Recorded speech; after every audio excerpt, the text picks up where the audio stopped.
Welcome to God is Open. I am your host, Christopher Fisher. Today we're going to be doing a podcast on omniscience.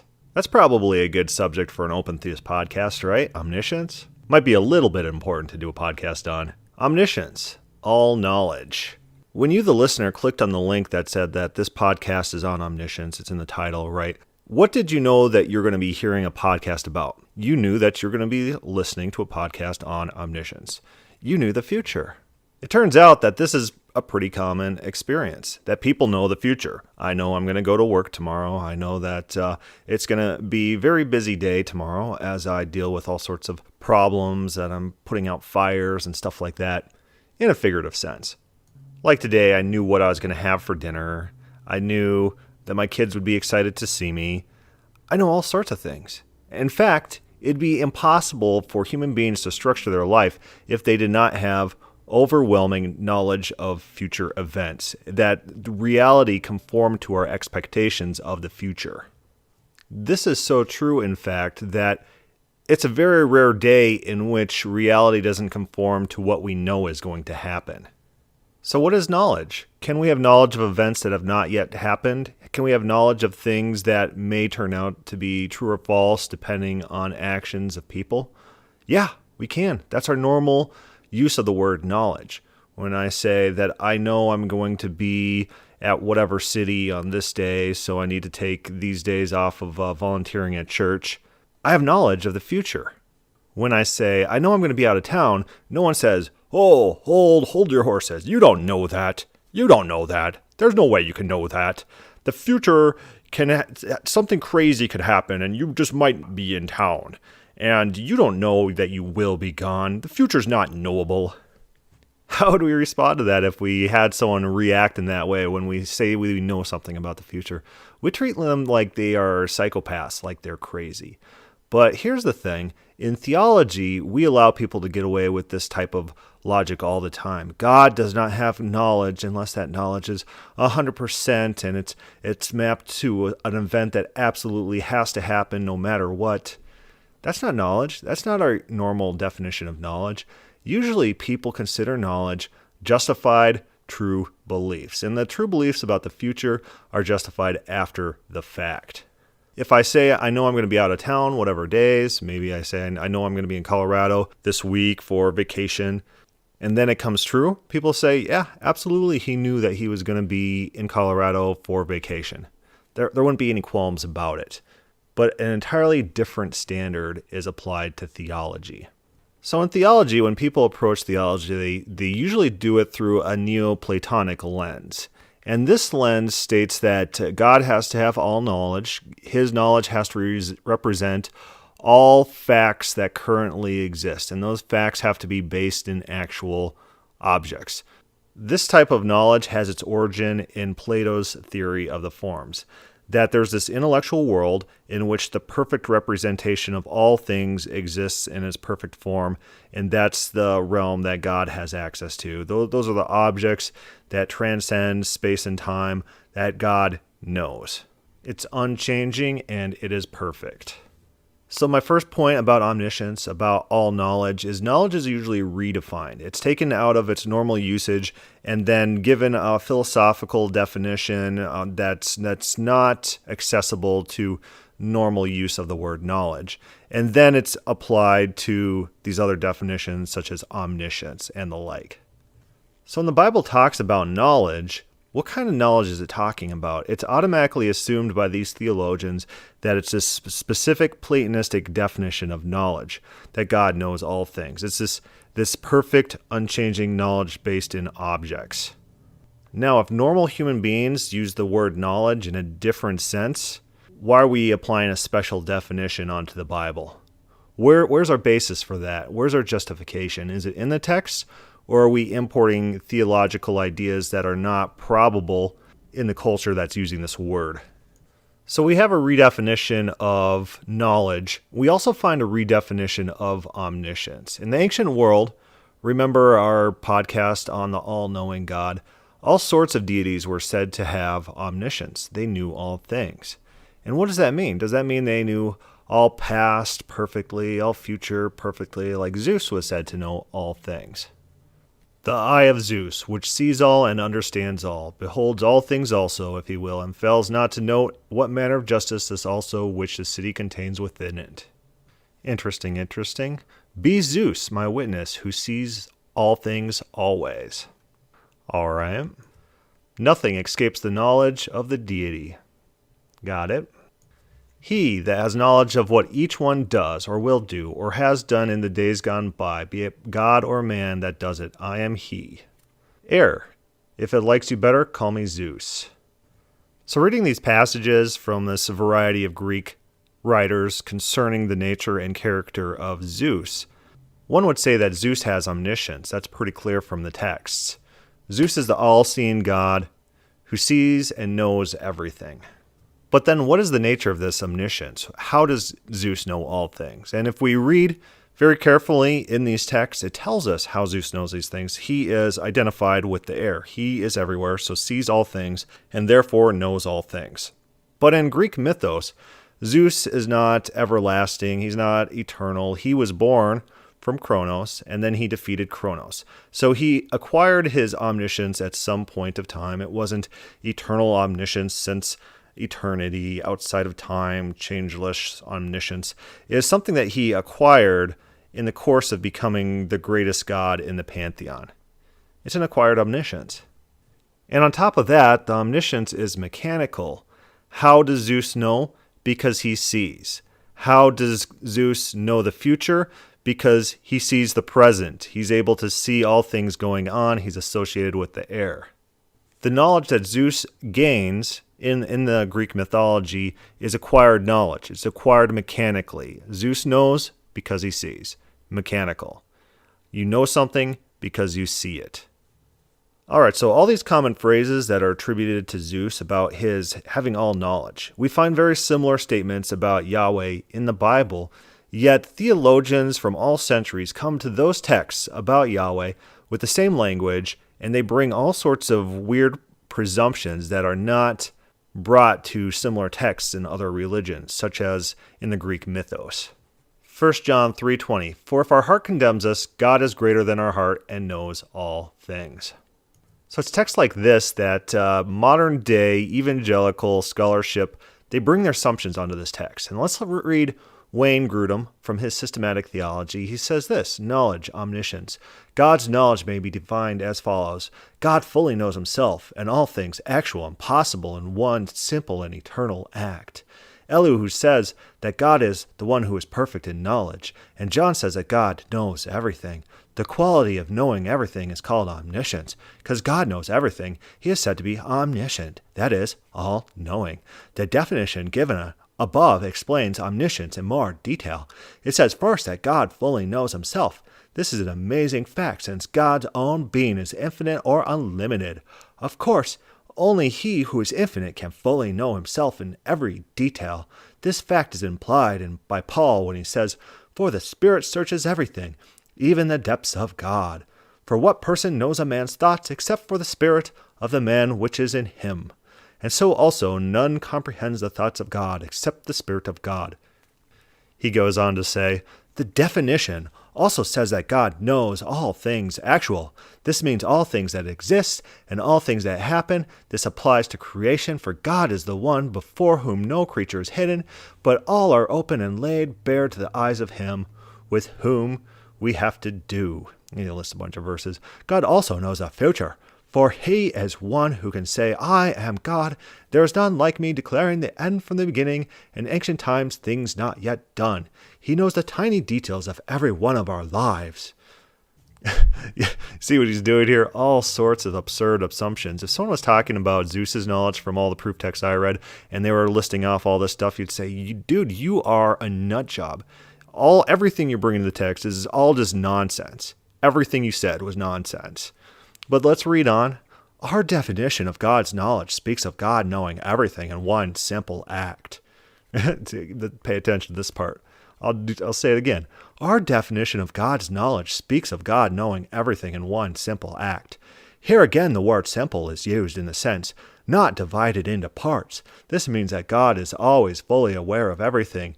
If he should wish to tell us the number of grains of sand on the seashore or the number of stars in the sky, he would not have to count them all quickly like some kind of giant computer, nor would he have to call the number to mind because it was something he had not thought about for some time. Rather, he always knows all things at once. All of these facts and all other things that he knows are always fully present in his consciousness. He doesn't have to reason to the conclusions or ponder carefully before he answers, for he knows the end from the beginning, and he never learns and never forgets anything. Every bit of God's knowledge is always fully present in his consciousness.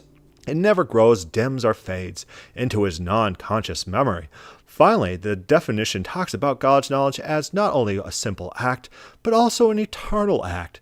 That means that God's knowledge never changes or grows. If he were to ever learn anything new, he would not have been omniscient beforehand. Thus, from all eternity, God has to know all things that would ever happen, and all things he would do. You get that? Okay, so we got a lot of things going on here. First of all, none of his proof texts talk about this definition of knowledge, of omniscience that he's importing on the text. None of his proof texts talk about that in context. Someone in the Bible who's condemned by God, Elihu, remember he's one of Job's friends, and Job's friends speak what's wrong about God. He says God's perfect in knowledge, and so Wayne Grudem takes that and he's like, oh, I like this word perfect. It meets my Platonism. And so let's just bring all our assumptions of what Elihu means, and we'll just dump all our Platonism onto that. And then we'll just interpret the whole Bible in light of Platonism. And they don't do that for similar statements about other gods. Even in the Bible, there's statements of all knowledge attributed to mankind. King David is said to have all knowledge. The king of Tyre is said to know all secrets of the heart. The writer of Ecclesiastes said that he has seen all things. Luke claims to have a perfect understanding of all things from the very first. But does Wayne Grudem have a chapter in his book talking about the omniscience of Luke, the omniscience of the king of Tyre, the omniscience of King David? He doesn't. He doesn't. It's a complete double standard. It's a complete rejection of reading comprehension and everything we know about how to read. Normal language skills. Normal language skills are rejected by Wayne Grudem, and this guy's considered a scholar? Does that sound cultish to you? Does it sound like someone just made up their own religion, brought in a bunch of assumptions, and then started a cult around them, and their divine text has nothing to do with the religion that they've created around it? Their proof texts have no correlation. So if you want to prove that Yahweh in the Bible has this weird omniscience, and this omniscience is defined very specifically, we'll talk about his definition and everything he does with that word. But if you're going to prove it, you're not going to prove it with the same type of proof text that we've seen about Zeus. That Zeus sees all things. That Zeus knows all things. That Zeus knows the future. Because that's not the type of omniscience that was just described. So texts like that do not automatically mean Platonic omniscience. In fact, if you're using a scholarly approach and you're comparing biblical literature to other ancient Near East texts, you would assume the opposite, that the omniscience described is the same type of omniscience described to Zeus, and that omniscience is a present observance of all things as it happens. But this type of omniscience is rejected by Wayne Grudem, right? Wayne Grudem instead embraces a totally different omniscience, and all the assumptions that he brings on omniscience we should be noting. Number one, this is not acquired knowledge. Remember we talked about knowledge in which you receive knowledge through seeing something. You see something and then you get that knowledge. That's an acquired knowledge. That's a passive knowledge. The knowledge is coming to you. What he wants is a simple eternal act of knowledge that originates from inside God himself. He can't have God changing or violating his immutability and impassibility. So God can't be gaining knowledge. The knowledge can't be passive. The knowledge can't be mechanical. And so when the Bible actually describes Yahweh as looking down on earth and watching the actions of all of man, he needs to reject that. He rejects that type of omniscience. God cannot learn. God does not receive information because all information is eternally in God in one event. So when God tests people to know what's in their heart, he has to also reject that. God has this knowledge inherently in himself. God doesn't need to test someone to know what's in their heart. And he says specifically, God does not need to count. So all those verses about God counting the sands on the seas, in Isaiah, remember that's his proof text from knowing the end from the beginning. In Isaiah, it has him being able to count how much water's in the ocean in his hand. He has to reject that type of things. God cannot count. That knowledge is inherent in God, and there's no need to count how much water there is on earth. Check this out. Isaiah 40:12. Who has measured the waters in the hollow of his hand, measured heaven with a span, and calculated the dust of the earth in measure? They say, well, definitely it's not Yahweh, because Yahweh has all information in his head eternally at the forefront.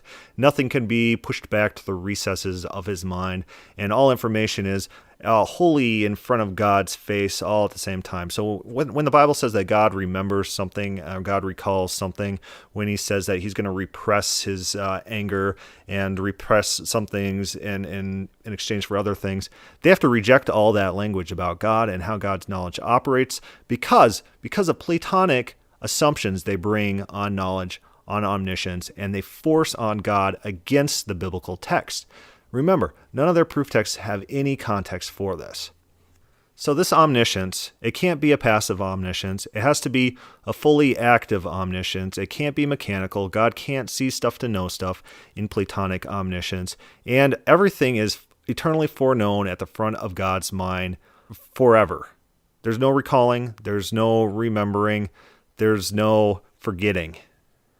So in Exodus 2:24, and God hears the groaning from the enslaved Israelites in Egypt, it says, so God heard their groaning, and God remembered his covenant with Abraham, with Isaac, and with Jacob. What the text reads is that there's a present action that spurred God to put at the forefront of his mind his covenant with Abraham, Isaac, and Jacob. Right? God's remembering it. God's calling it to the forefront of his mind. This type of knowledge is rejected with Platonic omniscience. Furthermore, Grudem claims about this omniscience that it's like an eternal omniscience. So let's take Zeus, for example.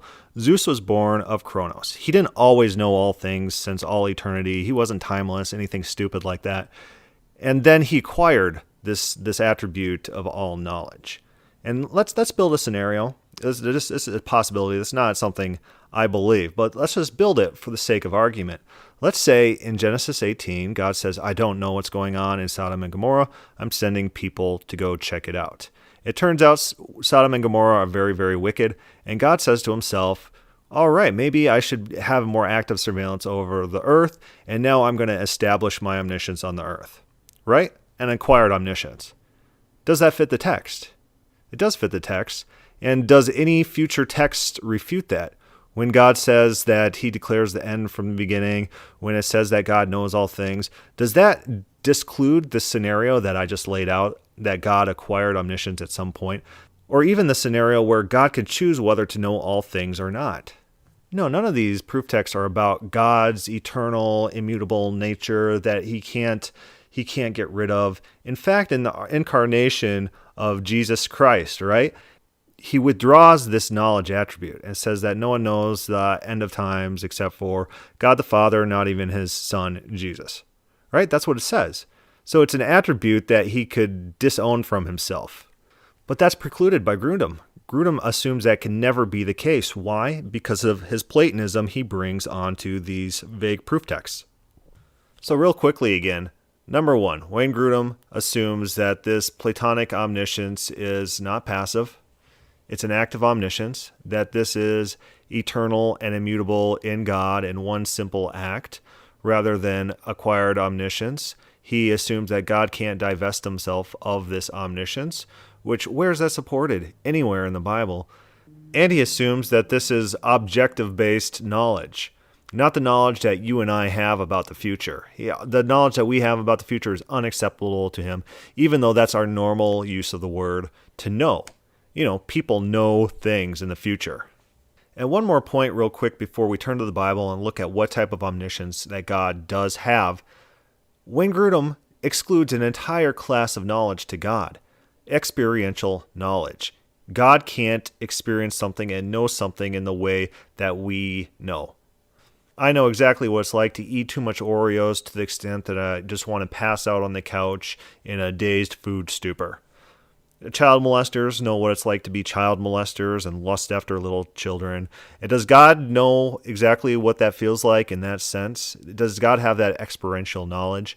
And William Lane Craig has an interesting interview when the interviewer actually asks him about experiential knowledge. knowledge based on experience. And William Lane Craig says, oh, God doesn't actually have that type of knowledge.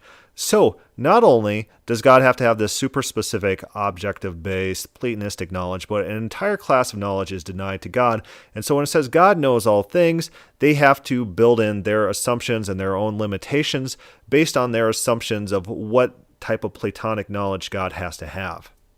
And so also, when Jesus Christ is a man and gaining experiential knowledge, he knows what it's like to be a man, communing with the men, doing man-type things, being tempted like men. God's not gaining that knowledge. God's not adding to his knowledge. Really? That is their position? That God's not gaining knowledge through an incarnation? Are these guys even Christians? Platonism taints every aspect of their theology. Everything is Neoplatonism. So let's figure out what type of knowledge that God actually does have. And we'll turn to one of these Platonic sites to do this. Allaboutgod.com. That sounds pretty good, right? God is omniscient verses. All right, so Isaiah 46, we talked about this already. He says, I declare the end from the beginning, from ancient times, that which is still to come.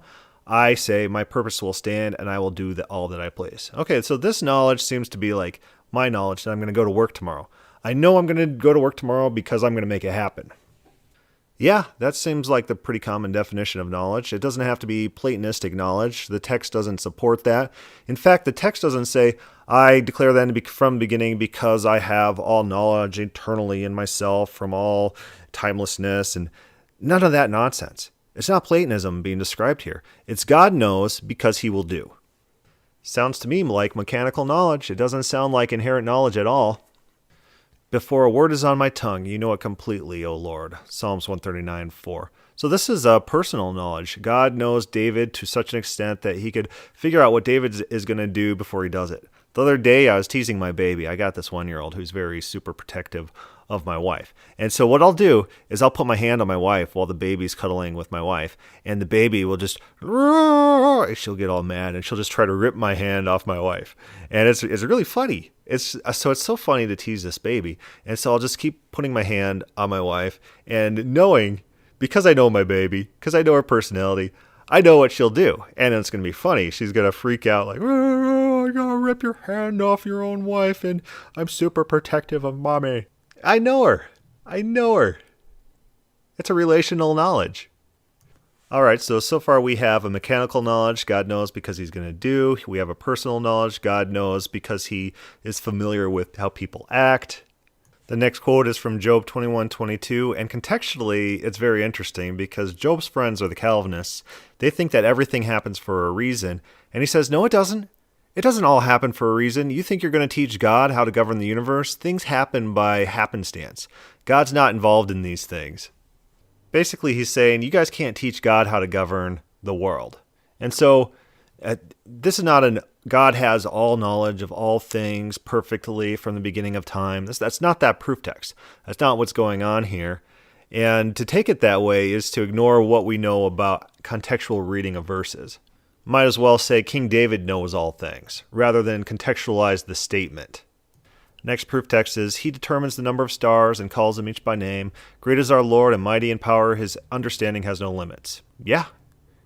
That might be a better proof text for omniscience if it had anything to do with knowledge. It doesn't. So God has in the Bible the attribute of being all-knowing. And in addition to this, he has the attribute of being crafty, clever, capable, able to understand and process information. Processing information is different than just having all information. Like, let's pretend there's an encyclopedia that exists with all information. It might have all information, but it doesn't know what to do with it. What this verse does is it talks about God's mental processing skills.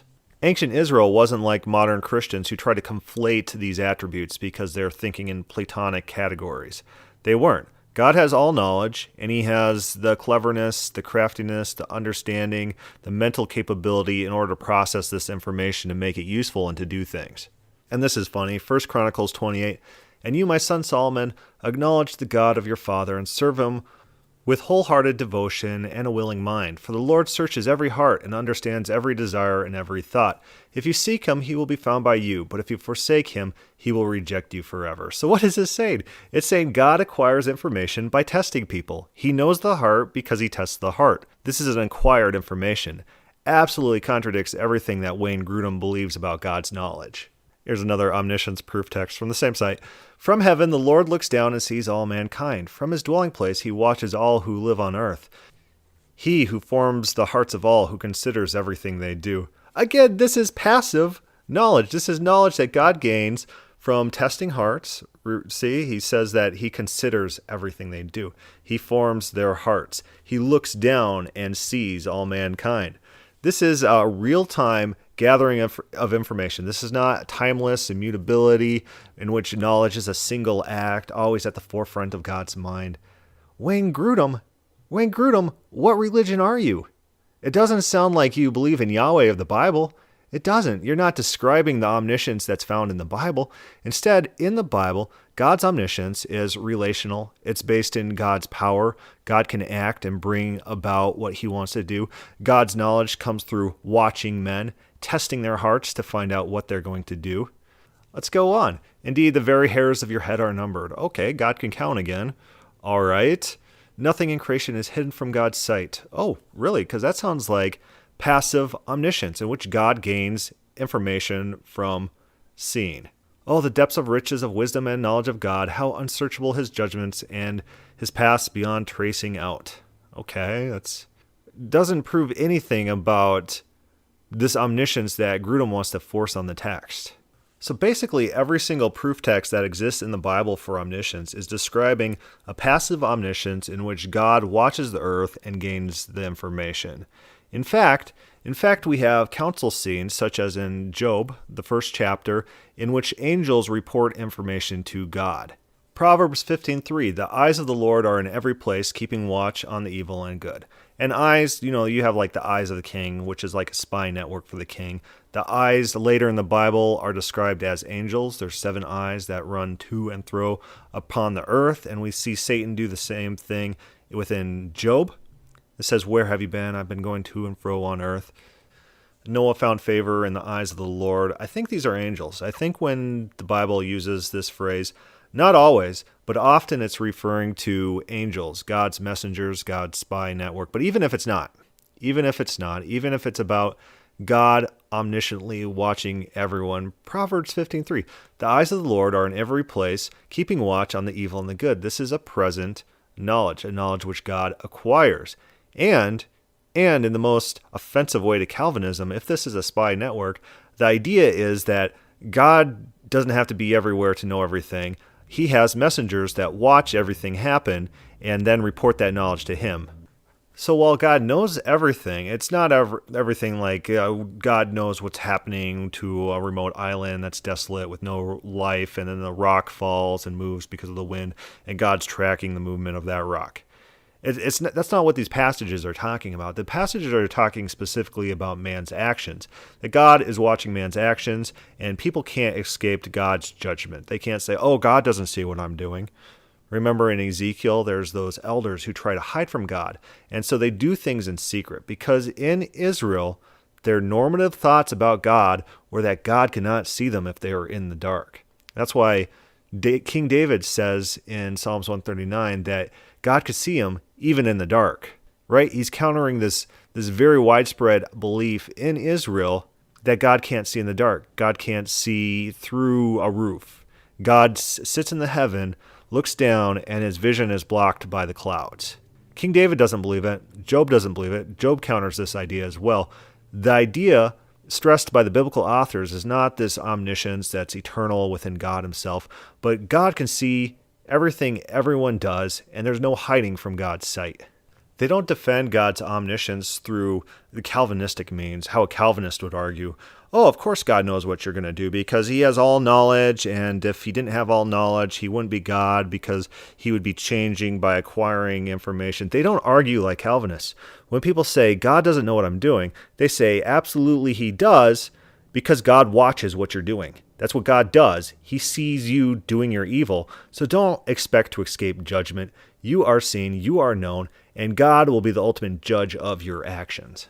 So everything that Wayne Grudem brings onto omniscience, that omniscience is this unique knowledge that's object-based, that omniscience is this immutable attribute in God that's perfectly simple, that omniscience can't be divested, that omniscience has to be an active and not a passive omniscience, that this omniscience does not include any type of experiential knowledge. Every single assumption that he brings onto it is not a biblical assumption. It's not supported by his proof texts, and it's very pagan in origin.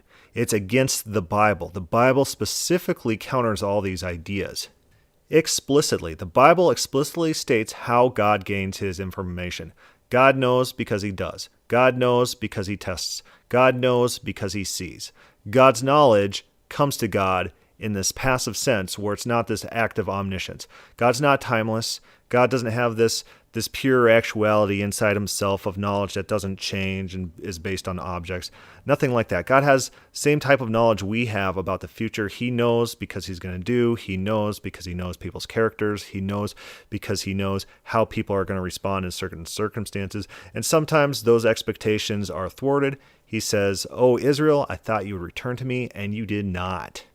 So biblical omniscience is not the omniscience described by Plato, Plotinus, and Wayne Grudem. It's not. Biblical omniscience is personal, relational. Biblical omniscience is God interacting with human beings. It's high time we stop interjecting paganism onto the Bible. If you have any questions or comments, please send them to godisopenquestions@gmail.com. Thank you for listening.